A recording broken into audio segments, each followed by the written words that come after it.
Hi guys, welcome to foodie and travel by బట్టి. ఈరోజు మన స్పెషల్ వచ్చేసి బోటి గోంగూర అండి. దీనికోసం ఒక 1/2 kg బోటి అయితే తీసుకొచ్చి నీట్గా కడిగేసి ఇలా సపరేట్ చేసి పెట్టేసుకున్నామండి.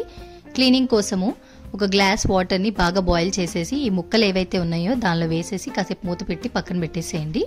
దానివల్ల ఏమవుతుందంటే పైన మన క్లీనింగ్ అనేది త్వరగా అయిపోతుంది అనమాట. సరే, ఇలా మనం వేడి నీళ్ళలో పెట్టడం వల్ల పైన నలుపు ఏదైతే ఉందో అది త్వరగా పోతుంది అండ్ నీసు వాసన ఏదన్నా కొంచెం పోతుంది.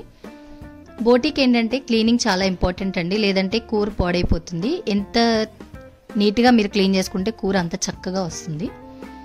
క్లీన్ చేసుకున్న తర్వాత మీకు నచ్చిన సైజుల్లో ముక్కలు కోసుకోండి. నేను చిన్న చిన్న ముక్కలు అయితే కోసుకున్నాను. సో క్లీనింగ్కి చాలా టైం పట్టిందండి మాకైతే. ఇలా నీట్గా క్లీన్ చేసేసుకుంటే ఏంటంటే కూర పాడైపోకుండా నీసు వాసన రాకుండా బాగా వస్తుందన్నమాట. సో క్లీనింగ్ అయిపోయాక నేను దానికి ఇలా గిన్నెలో వేసి పెట్టేసుకున్నాను. ఈలోపు ఫ్రెష్ గోంగూర తీసుకొని ఒలిచేసి కడిగి అయితే పెట్టేసుకున్నానండి. ఒక పెద్ద గిన్నెలో ఒక 2 గ్లాసుల వరకు నీళ్ళు పోసుకొని పసుపు ఉప్పు వేసి ఏదైతే మనం బోటి కట్ చేసి పెట్టుకున్నాం కదా దానిలో వేసేసి నీసు వాసన పోయి ముక్క మెత్తపడేదాకా మనం దానిలో ఉడికించాలి.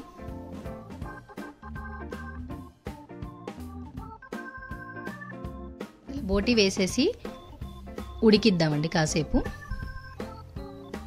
నేను నీసు వాసన పోవడానికి ఒక 2 మూతల వరకు వినిగర్ వాడుతుందని. వినిగర్ అనేది ఆప్షనల్ అండి. వినిగర్ లేని వాళ్ళు ఒక 1/2 చెక్క నిమ్మకాయ పిండుకున్నా కూడా సరిపోతుంది.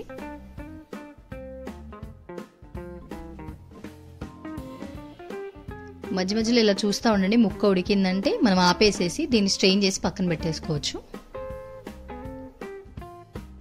చూసారు కదా, ముక్క అనేది ఉడికిపోయిందండి, మెత్తపడింది కూడా. సో మనం ఏం చేద్దామంటే స్టవ్ ఆపేసేసి దీన్ని పక్కనైతే పెట్టేసుకుందాం స్ట్రెయిన్ చేసి ముక్కల్ని.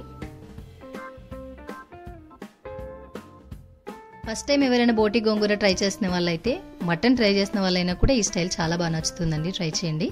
సో ఈలోపు కుక్కర్ పెట్టుకొని దానిలో తగినంత నూనె అయితే పోసుకుందాము. దీంట్లో వచ్చేసి నేను 2 యాలక్కాయలు, ఒక దాల్చిన చెక్క, అలాగే కొద్దిగంత షాజీరా, 2 లవంగాలు అయితే వేసాను. 1/2 kg కాబట్టి మనకు ఒక పెద్ద సైజు ఉల్లిపాయ సరిపోతుంది. ఒక పెద్ద సైజు ఉల్లిపాయ పొడుగ్గా కట్ చేసి వేసేసుకొని దాన్ని గోల్డెన్ బ్రౌన్ వచ్చేదాకా కొద్దిగా వేయించాలి.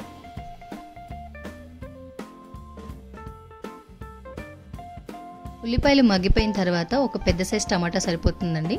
ఒక పెద్ద సైజు టమాటా సేమ్ అలాగే పొడుగ్గా కోసేసి దానిలో వేసేసి దీన్ని కూడా మగ్గిద్దాం.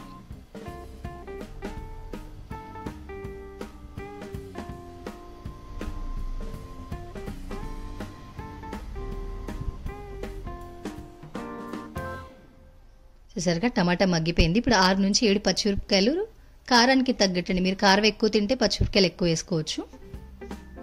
నేను కట్ చేయట్లేదు, డైరెక్ట్ అలా వేసేస్తున్నాను ఉడికిపోతుంది అనేసి.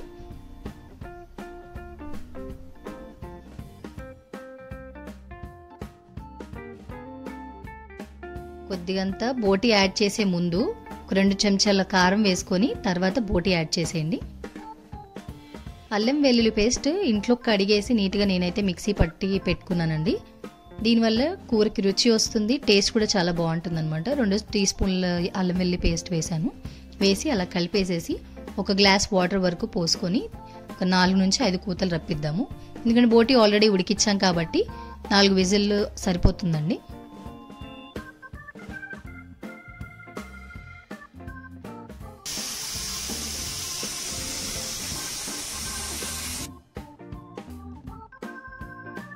అయిపోయింది. నేను ఆపేసేసి ఒకసారి ఓపెన్ చేసి చూద్దాం. చూసారా, బోటి ఉడికిపోయింది, పచ్చిమిరపకాయలు మగ్గిపోయాయి, మంచి కలర్ఫుల్గా ఉంది. కొంచెం గోంగూర యాడ్ చేసి కలపడం వల్ల ఏమవుతుందంటే ఈ గోంగూర మగ్గుతుంది, అలాగే మళ్ళీ మనం గోంగూర యాడ్ చేసుకోవచ్చు.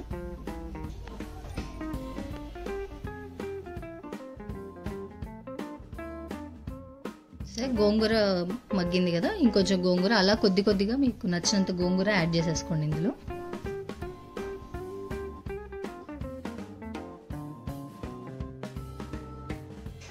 ఒకసారి రుచికి చూసుకొని ఉప్పు కారం మళ్ళీ మనకి ఏదైతే తగ్గిందో అది మనం రుచికి సరిపడా వేసుకోవచ్చు.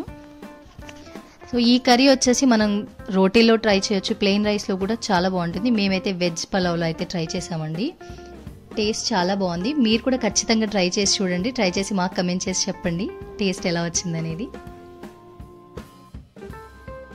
సో మన బోటి గోంగూర అయితే రెడీ అయిపోయింది. ఈ వీడియో మీకు నచ్చినట్టయితే లైక్ చేయడం మాత్రం మర్చిపోకుండా, అలాగే మన ఛానల్ని సబ్స్క్రైబ్ చేసుకొని మాకు సపోర్ట్ అయితే చేయండి. సో వ్యూస్ అయితే వస్తున్నాయి కానీ సబ్స్క్రైబర్స్ రావట్లేదండి. సబ్స్క్రైబ్ చేసుకోండి. నోటిఫికేషన్ సింబల్ మీద క్లిక్ చేయడం వల్ల కొత్త వీడియోస్ మీకు వెతుక్కునే పని లేకుండా మీ మొబైల్కి నోటిఫికేషన్ అయితే వచ్చేస్తుంది. సో మీరు మా వీడియో ఏది మిస్ అవ్వకుండా ప్రతి వీడియో చూడొచ్చు.